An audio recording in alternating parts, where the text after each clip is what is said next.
दोस्तों, स्वागत है आपका द बिगिन स्टडी जी के चैनल पे। दोस्तों, एसएससी जीडी की टॉप 20 क्वेश्चंस की सीरीज, जिसमें डेली शाम को 5 से 6 के बीच में दोस्तों टॉप 20 ऐसे क्वेश्चंस कराए जाते हैं जो भी शिफ्ट हो चुकी हैं एसएससी जीडी की, उन सभी के एनालिसिस पे आधारित क्वेश्चंस होते हैं। तो सारे क्वेश्चंस बहुत ही इंपॉर्टेंट क्वेश्चंस होते हैं, तो आप ध्यान से इस क्लास को अटेंड कीजिएगा। और दोस्तों, जिनका एसएससी सीएचएसएल का एग्ज़ाम है या एमटीएस का एग्ज़ाम है, तो वो लोग भी इस क्लास को अटेंड कर सकते हैं।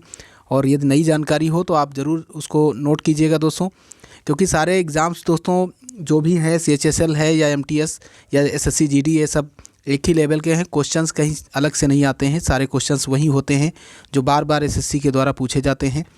तो दोस्तों, आप सभी इस क्लास को अटेंड कर सकते हैं। और आपने यदि चैनल को सब्सक्राइब नहीं किया हो तो चैनल को ज़रूर सब्सक्राइब करें। या जी के रिलेटेड कोई भी एग्ज़ाम्स की आप तैयारी कर रहे हैं तो आइए चलते हैं आज की क्लास की ओर।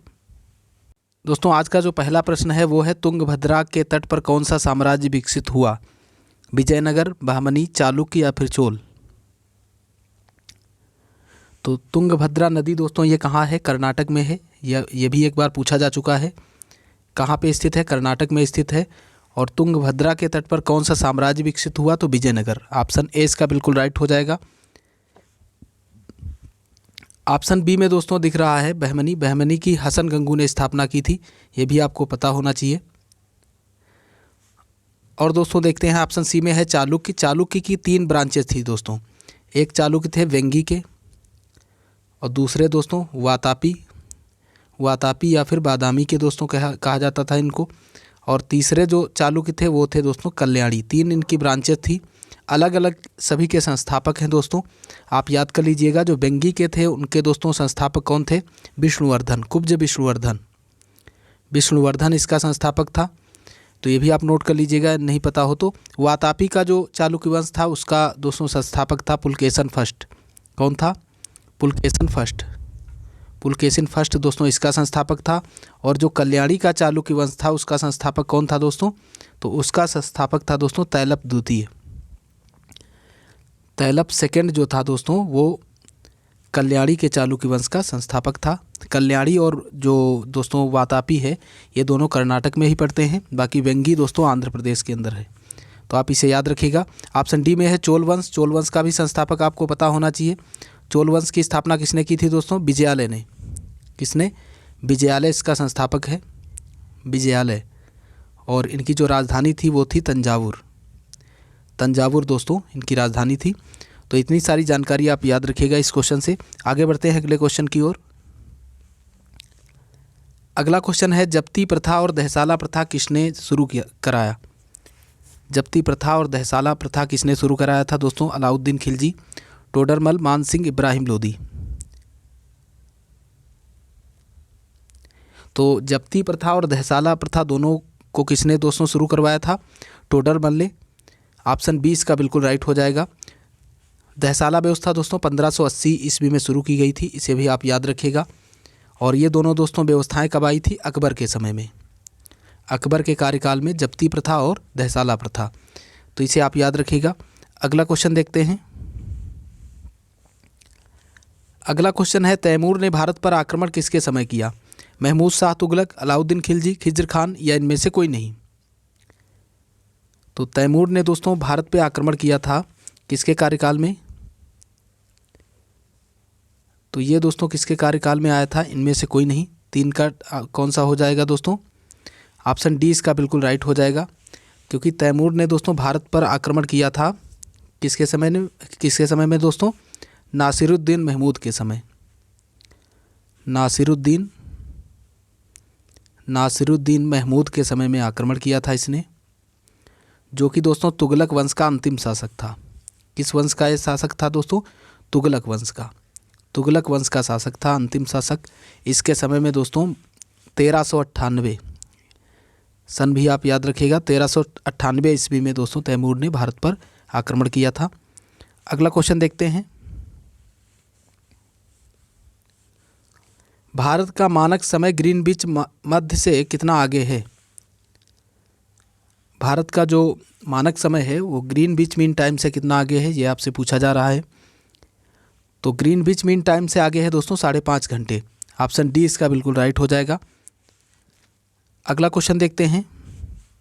साथ ही आप दोस्तों अगला क्वेश्चन बढ़ने से पहले आप ये भी याद रखिएगा 82.5 डिग्री पे दोस्तों भारत की जो मानक समय रेखा है वो गुजरती है, तो इसे भी आपको याद रखना चाहिए।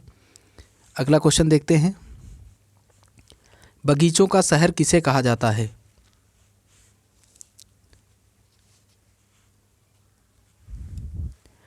तो दोस्तों ये क्वेश्चन काफ़ी कन्फ्यूजन वाला है। बगीचों का शहर या बागों का शहर यदि पूछा जाए तो उसका उत्तर आप कपूरथला लगाइएगा, ऑप्शन 20 का बिल्कुल राइट हो जाएगा।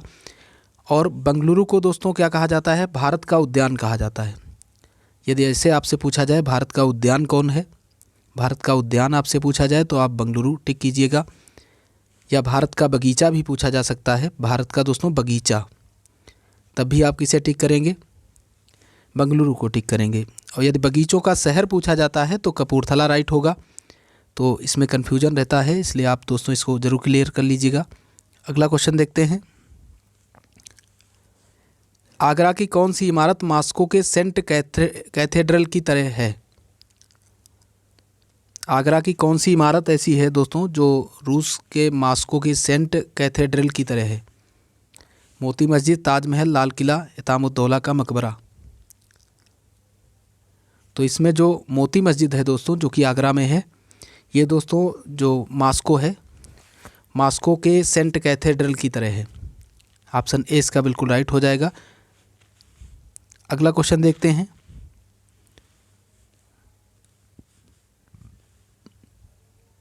अगला क्वेश्चन है, गुजरात के राजा भीमदेव द्वितीय ने किस आक्रमणकारी को हराया? महमूद गजनवी, मोहम्मद गोरी, सूरसेन, इनमें से कोई नहीं। तो दोस्तों जो गुजरात के शासक थे भीम द्वितीय ने किसको हराया था? मोहम्मद गोरी को हराया था, ऑप्शन 20 का बिल्कुल राइट हो जाएगा। अगला क्वेश्चन देखते हैं, मंगोलों के सबसे ज़्यादा आक्रमण किसके काल में हुए? इल्तुतमिश, बलबन, अलाउद्दीन खिलजी, जलालुद्दीन फिरोज। तो सबसे ज़्यादा मंगोल आक्रमण हुए थे अलाउद्दीन खिलजी के टाइम में, ऑप्शन सी इसका बिल्कुल राइट हो जाएगा। इल्तुतमिश को दोस्तों इक्ता प्रथा का जनक कहा जाता है। इक्ता प्रथा किसने चलाई थी? इल्तुतमिश ने।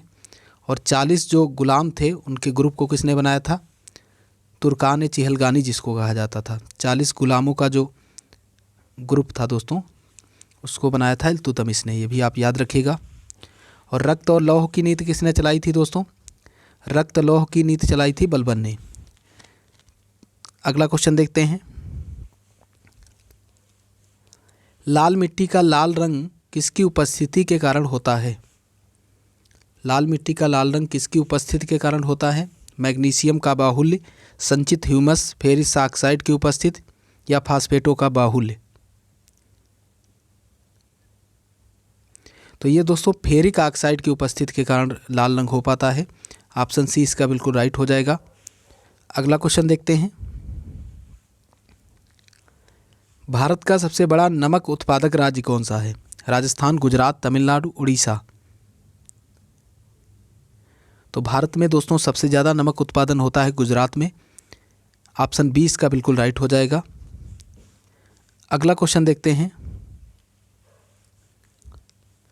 अगला क्वेश्चन है दोस्तों, राजस्थान के कुल क्षेत्रफल का कितना प्रतिशत दोस्तों हिस्सा थार मरुस्थल में स्थित है? राजस्थान के कुल क्षेत्रफल का कितना प्रतिशत हिस्सा थार मरुस्थल में स्थित है? 30%, 40% या फिर 60 या 70%? तो थार मरुस्थल में कितना दोस्तों है? ये है 60%, ऑप्शन सी इसका बिल्कुल राइट हो जाएगा। राजस्थान का जो भी क्षेत्रफल है दोस्तों, भारत में सबसे ज़्यादा क्षेत्रफल किसका है? राजस्थान का ही है। और राजस्थान का जितना क्षेत्रफल है उसका 60% जो है दोस्तों वो मरुस्थल के अंतर्गत आता है, तो इसे भी आप याद रखिएगा। और दोस्तों जो थार का मरुस्थल है उसमें कौन सी नदी विलुप्त हो जाती है? लूनी नदी। ये क्वेश्चन पूछा गया है, कौन सी नदी थार के मरुस्थल में विलुप्त होती है? लूनी नदी। तो इसे भी आप याद रखिएगा। और लूनी नदी को दोस्तों किस नाम से जानते हैं? इसका एक दूसरा नाम है सागरमती के नाम से जानते हैं। सागरमती के नाम से इसे जाना जाता है लूनी नदी को। तो ये भी क्वेश्चन काफ़ी इंपॉर्टेंट है, आप इसे भी नोट कर लीजिएगा। अगला क्वेश्चन देखते हैं, अगला क्वेश्चन है, भार चुक्की प्रपात भारत के किस राज्य में स्थित है? कर्नाटक, आंध्र प्रदेश, तेलंगाना, तमिलनाडु। तो भार चुक्की प्रपात दोस्तों कहाँ स्थित है? ये स्थित है कर्नाटक में। ऑप्शन ए इसका बिल्कुल राइट हो जाएगा। सबसे ज़्यादा जलप्रपात जो हैं वो कर्नाटक में ही स्थित हैं। जोग जलप्रपात भी दोस्तों कहाँ स्थित है?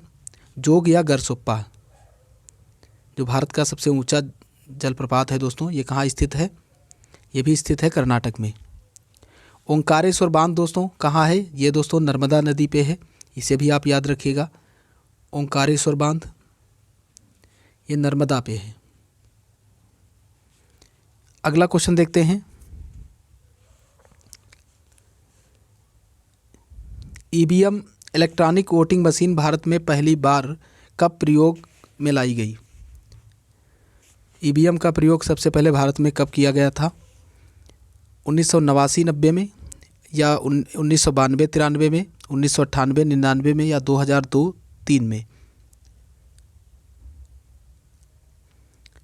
तो सबसे पहले ईवीएम का प्रयोग किया गया था 1989-90 के टाइम में। ऑप्शन ए इसका बिल्कुल राइट हो जाएगा। अगला क्वेश्चन देखते हैं। अगला प्रश्न है दोस्तों, 106वां संविधान संशोधन और 111वां संविधान संशोधन क्रमशः किससे संबंधित हैं? पंचायत, सहकारी समिति, सहकारी समिति, पंचायत, पंचायत, पंचायत, या सहकारी समिति, या सहकारी समिति, किससे संबंधित हैं दोस्तों? तो ये दोस्तों सहकारी समिति से संबंधित हैं। ऑप्शन डी इसका बिल्कुल करेक्ट हो जाएगा। 106वां और दोस्तों 111वां जो है ये किससे संबंधित हैं? दोनों पंचायत सहकारी समिति से, सॉरी दोस्तों, सहकारी समिति से संबंधित हैं, तो आप इसे याद रखिएगा। अगला क्वेश्चन देखते हैं। अगला क्वेश्चन है दोस्तों, 2003 के 92वें संविधान संशोधन अधिनियम द्वारा 8वीं अनुसूची में उपरोक्त में से कौन सी भाषाएं शामिल की गई थी? तो दोस्तों 8वीं अनुसूची में 92वां जो 92वां संविधान संशोधन था उसके तहत कौन सी भाषाएं शामिल की गई थी? तो वो दोस्तों थी बोडो, डोगरी, संथाली और मैथिली, 4 भाषाएं। ऑप्शन सी इसका बिल्कुल राइट हो जाएगा। बोडो, संथाली, डोगरी और मैथिली। अगला क्वेश्चन देखते हैं। केंद्र शासित प्रदेश लक्षद्वीप के न्यायिक क्षेत्र का कार्य कौन सा न्यायालय करता है? लक्षद्वीप का जो न्यायिक क्षेत्र है वो उसका कार्यभार किस न्यायालय पे है दोस्तों? Tamil Nadu high court, Kerala high court, Calcutta high court, या बॉम्बे हाई कोर्ट? तो केंद्र शासित प्रदेश लक्षद्वीप का जो न्यायिक क्षेत्र है वो किस में आता है दोस्तों? केरल हाई कोर्ट के अंतर्गत। ऑप्शन बी इसका बिल्कुल राइट हो जाएगा। अगला क्वेश्चन देखते हैं। सूचना अभियांत्रिकी एवं संबद्ध विज्ञान के क्षेत्र में राष्ट्रीय उत्कृष्टता संस्थान कहाँ पर स्थित किए जाने का प्रस्ताव है? सूचना अभियांत्रिकी एवं संबद्ध विज्ञान के क्षेत्र में राष्ट्रीय उत्कृष्टता संस्थान कहाँ दोस्तों स्थापित करने का प्रस्ताव है? बेंगलुरु, हैदराबाद, पुणे, या इलाहाबाद? तो इसका प्रस्ताव है दोस्तों बेंगलुरु के अंदर। ऑप्शन ए इसका बिल्कुल राइट हो जाएगा। भारत की सिलिकॉन वैली किसे कहा जाता है? बेंगलुरु को सिलिकॉन वैली। तो इसे भी आप याद रखिएगा साथ में। बढ़ते हैं अगले क्वेश्चन की ओर। अगला क्वेश्चन है, बायोगैस बनाने के लिए सामान्यतः प्रयुक्त द्रव्य है?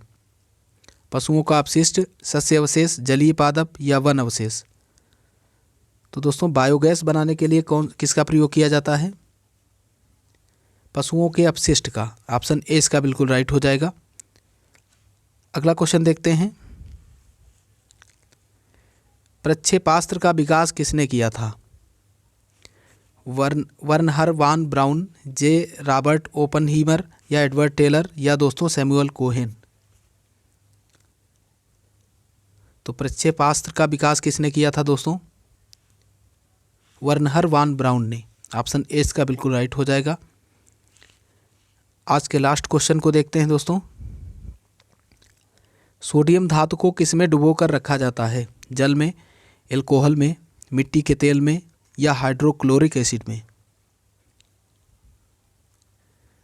तो इसे दोस्तों मिट्टी के तेल में डुबो कर रखा जाता है, सोडियम धातु को। ऑप्शन सी इसका बिल्कुल राइट है, कई बार पूछा जा चुका है, इसलिए आप याद रखिएगा। तो दोस्तों आज की क्लास यहीं पे समाप्त होती है। आशा करता हूँ क्लास आपको पसंद आई होगी। यदि क्लास आपको पसंद आई है तो दोस्तों आप इसे लाइक कीजिए, और चैनल को आपने यदि अभी तक सब्सक्राइब नहीं किया है तो सब्सक्राइब जरूर कर लीजिए। और दोस्तों ज़्यादा से ज़्यादा लोगों के पास शेयर कीजिए, ताकि चैनल को और ज़्यादा मोटिवेशन मिल सके और आपके लिए और ज़्यादा बेहतर कार्य किया जा सके। तो पूरा वीडियो लास्ट तक देखने के लिए आपका बहुत बहुत धन्यवाद। जय हिंद, जय भारत।